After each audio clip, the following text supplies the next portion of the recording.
डेरा इस्माइल खान में police mobile पर धमाके और फायरिंग से 3 पुलिस एहलकार शहीद हो गए हैं। पुलिस के मुताबिक पनियाला पुलिस स्टेशन की हुदूद में पुलिस मोबाइल पर हमला किया गया। शहदा में एएसआई, कांस्टेबल और ड्राइवर शामिल हैं। हमले में एक कांस्टेबल महफूज रहा। वाक़े के बाद इलाके में नाकाबंदी कर दी गई।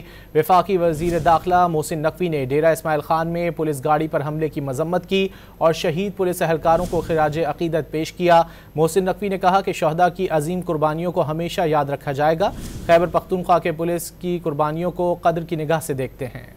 डेरा इस्माइल खान में पुलिस मोबाइल पर धमाके और फायरिंग से 3 पुलिस एहलकार शहीद हो गए हैं। पुलिस के मुताबिक पनियाला पुलिस स्टेशन की हुदूद में पुलिस मोबाइल पर हमला किया गया। शहदा में एएसआई, कांस्टेबल और ड्राइवर शामिल हैं।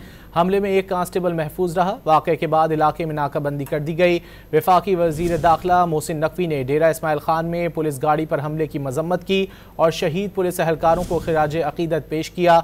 मोहसिन नकवी ने कहा कि शहदा की अजीम कुर्बानियों को हमेशा याद रखा जाएगा। खैबर पख्तूनख्वा के पुलिस की कुर्बानियों को कदर की निगाह से देखते हैं।